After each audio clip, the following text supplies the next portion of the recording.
Good evening. This is Frame 24.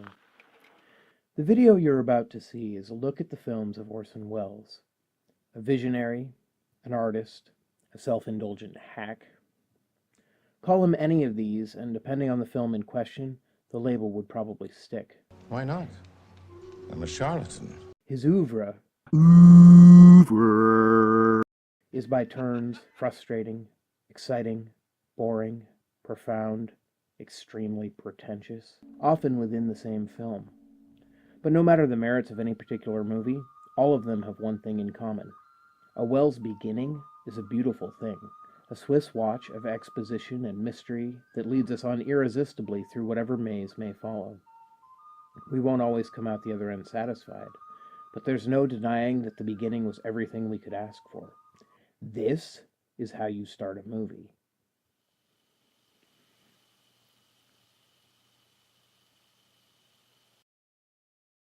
Before we dive in, two quick definitions. Rule number 1, knock our socks off. Sorry, wrong movie. Hold on a second. A film's opening should present us with visuals so startling or exciting or thought-provoking that we're hooked immediately.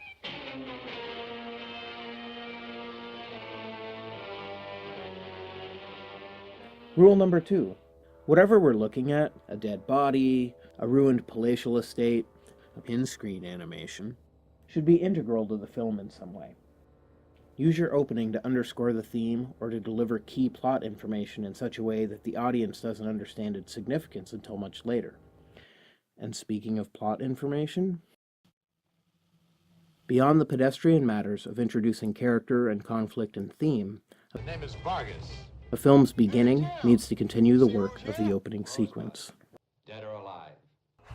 Pretty pictures will catch our eyes for a second, but unless something of substance comes with it, we're going to lose interest pretty fast. Hitchcock said that suspense came from giving the audience information and then making them sweat it out. Give us something, but not too much. Just a hint or two, and we'll put on our deerstalker caps and start sifting through the imagery for answers. Whose body is that on the beach? Who or what is Rosebud? Or, at the most basic level, what the hell's going on?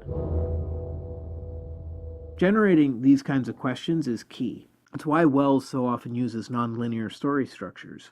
We start at the end and then we ask, how did we get here?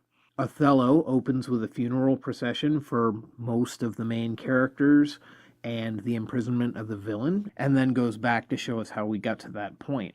F for Fake, The Other Side of the Wind, The Magnificent Ambersons all feature narrators who are looking back at the events of the story and trying to explain them in their proper contexts. Mr. Arkadin, on the other hand, offers us a twofer. After the opening on the beach, we get this. This motion picture is a fictionalized reconstruction of the events leading up to the murder and to the appearance last Christmas morning of the empty plane. The script is actually based on several scripts from the Adventures of Harry Lime radio program, but this is sort of the frame of this particular movie. And then we're thrown into the middle of the narrative as our main character tries to tell his story to an old man in a garret. I'm going to save your miserable life for you. You're going to have to understand this story, see? So this leads me to another of Welles's favorite techniques. Give us just a little glimpse behind the curtain. Come right out and confess that your story is just that, a story. Almost any story is almost certainly some kind of lie. This is a technique that brings storytelling to its most elemental level. Campfire stories, always starts with somebody saying, I heard a story once, and everybody leans in. Sometimes Welles does this overtly. This tale is told during the story called The Trial. It all began one night last spring. We'll repeat our promise in writing. This is a motion picture based on the play by William Shakespeare.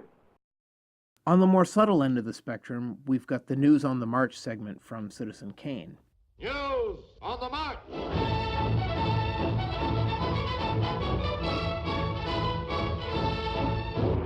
We're startled by its intrusion into the solemn death scene. Then we get used to it and accept it, and then suddenly we realize that we're not the ones watching it. This pretty much sets us up for the structure of the rest of the film.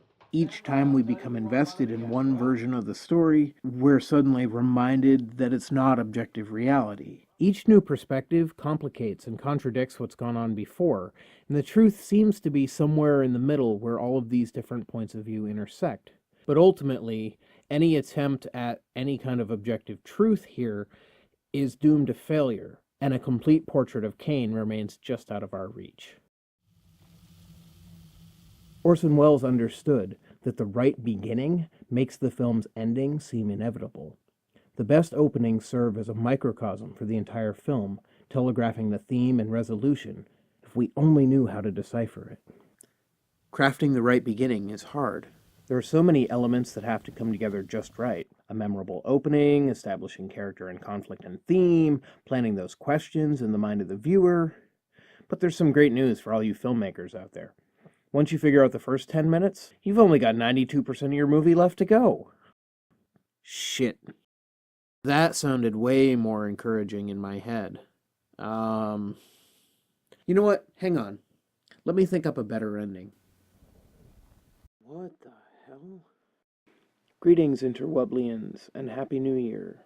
Thanks so much, as always, for watching.